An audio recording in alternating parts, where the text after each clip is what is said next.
Raider Nation, what's going on? You're watching the Raiders Report, and coming up here on today's show, I'm going to tell you who the heck linebacker Curtis Bolton is, because the Las Vegas Raiders have signed him, and he is actually practicing with the team at training camp today. So we'll break down what he brings to the table. We'll look at some of his numbers from college, his entire professional career. He's a really good person on top of all that. And then at the end, some other injury updates on players like Micah Kiser, Chandler Jones, and then some other little tidbits that come across my little news station here before the video ends. But let's talk about Bolton, because the Raiders actually brought him in last week on a visit. And the reason why that they brought him in last week is because the Raiders have the Hall of Fame game on Thursday, and they were looking for a little bit of extra depth because of the Fackrell injury, which put him on IR. In terms of Bolton, though, he's 6 foot, 228 pounds. He does have 3 tackles. He's played in 5 games. All of those came last season with the Detroit Lions. In terms of what type of player is Bolton, I would say he's a little bit more of an old-school linebacker, hard-hitting thumper, not so much of a great coverage guy overall, but he's somebody who you knew you're going to have him, can wrap up the tackler and bring him down. It's going to be good depth, though, to have, because, again, the Hall of Fame game, y'all, is right around the corner. Now, in terms of how does the linebacking room stack up now, I believe the injury to Kiser, anytime you're carted off, it's obviously never a good thing. You got your top 3 linebackers in Denzel Perriman, Divine Diablo, Jayon Brown, and then after that, from what I understand, it's a race between Kenny Young and Darian Butler to be the linebacker 4. And for Bolton here, if he's able to impress during training camp, if he's able to impress during the preseason, he might have a shot to at least make the practice squad. So here's a legitimate question. Do you know who Curtis Bolton is? Type Y for yes, type N for no, because until last week, I didn't know all that much about him. Then I saw the Raiders worked him out. I tried to learn a little bit more research, but producer Sam behind the screen here, big Oklahoma fan, big Sooner fan, he was really excited that the Raiders brought in Bolton because, well, Sam, before he worked here at Chat Sports, used to do a little stuff for Oklahoma football, and the one thing he said was, Bolton is a high energy guy, which, now that rhymes, it's even better. Seriously, though, let me know down in the comments if you knew who Bolton was. But you're bringing somebody who's going to be a good locker room fit, has a lot of energy, is going to be excited to be out there, somebody who could be described as a spark plug, if you will. But this move, realistically, is just a depth move. Now, in terms of some of his other professional careers, I mean, he has gotten some runs with some other NFL teams. He got a start with the Green Bay Packers. Then he went to Houston. Then he went to Indy, the 49ers. Ended up landing on the Detroit Lions last season. He also made his NFL debut against the Denver Broncos December 12th, 2021. Kind of cool. But then you look at his career from a college standpoint over at Oklahoma. Didn't really do too much as a sophomore or a junior. But in his senior season, had 142 tackles. Yeah, I can't always sit up here and say, oh, you're only going to look at tackles, but the Raiders brought in 5 people, and he was the one that they went with. Now, one of the names that I brought up, and I said Jordan Evans was the name to keep in mind because of his special teams value. However, yeah, also OU, but Amari Cobb could be somebody to keep in mind later on, Master Teague, Max Borghi. But out of the 5 names of the players that the Raiders worked out last week, looks like they went with Curtis Bolton. Now, the reason why you should subscribe to the Raiders Report is because I'm going to put a bet out there that we're going to be the very first team that provides the analysis, gives you some actual news, and we're also going to be hitting some stuff a little bit later on today's show with some injury updates. We drop a video every single day. We go live. I think you might even get another video early today or at least early tomorrow. I have yet to decide what I want to do. But seriously, hit that subscribe button and turn all those notifications on, because if you didn't have them on, you probably wouldn't know that the Raiders signed Curtis Bolton. Now, the reason why this move happened is because yesterday at practice, Micah Kiser ended up getting carted off the field. Or maybe it was Sunday. My days are... Oh, wait, yesterday was Sunday. Anyway, it was either Saturday or Sunday. The weekends blending together a little bit. But Kiser was brought in this offseason. I said he was probably going to end up being more of a special teams player because of his past relationships with Denver and McMahon, who's the Raiders special teams coach, but Kiser going down and getting carted off. They have yet to say what exactly the injury is to an extent, but carted off, it's never good. And then another injury that happened earlier in the week was Kyler Fackrell, which this one kind of sucks a little bit because after Maxx Crosby and Chandler Jones, the other top outside linebacker, edge rusher, I thought, was going to be Fackrell. So what the Raiders are trying to do here is find a short-term replacement for both of those two players there because of that Hall of Fame game right around the corner, which Josh McDaniels has said you might actually see some starters out there.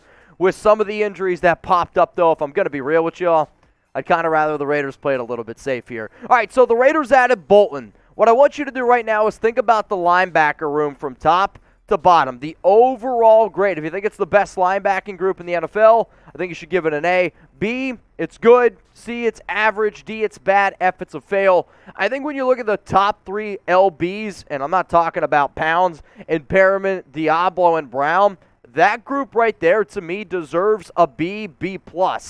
After that, though, it is a little bit shaky. There are a lot of unknowns out there, but I am a big believer that the least important position on the defense is either linebacker. I could also make the argument for safety, but let me know your overall confidence in the linebacker room. I'd say from top to bottom, I'm at about a B-, maybe a C+. If you're looking for Raiders analysis that is an A+, hey, join me over on my locals community. You can scan this QR code where I'm providing 2 extra exclusive videos on top of all the stuff I already do on YouTube. I will admit it's for probably diehard Raider fans only because it is $10 a month, $100 for the year. We also do live shows. I went live yesterday breaking down a lot of the stuff around Alex Leatherwood, and I did just get an update on him, so we'll talk about that at the end of the show. And then I talked about this. 2 Raiders deep sleepers to make the 53-man roster. There's sleepers, and then there are guys that are deep sleepers. Both of the guys that I mentioned are UDFA, so if you want to check it out, please, it's free to join. Like, if you want to watch my live shows, if you want to join the community with almost 2,000 people, that's free to do. But if you want to watch the exclusive videos, that's where you have to become a supporter. RaidersReport.locals.com is the link. It'll be available for y'all in the comments and in the description of today's video. All right, let's keep it going here with some Raiders training camp news and notes. Here are the players that missed practice today. Brittain Brown, Darren Waller, Chandler Jones, Cleveland Ferrell, Tyler Lancaster, obviously Micah Kiser, Amik Robertson, Rock Ya-Sin, Anthony Averett, Roderick Teamer. Obviously the other guys who have been added to the PUP list, they didn't practice either, like Jonathan Hankins, Bilal Nichols, Trayvon Mullen, but that is to be expected.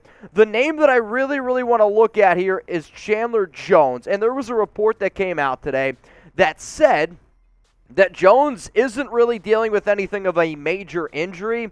However, I am always a believer where there is smoke, there's fire. And you don't miss 4 straight practices if there's absolutely nothing wrong with you. Could it be a precaution? Could they be taking it slow with their highly paid offseason acquisition, who they gave 3 years up to $54 million for? Yes, of course. It's the preseason. He's a vet. He's been there. He's done that. But it is absolutely something to keep in mind.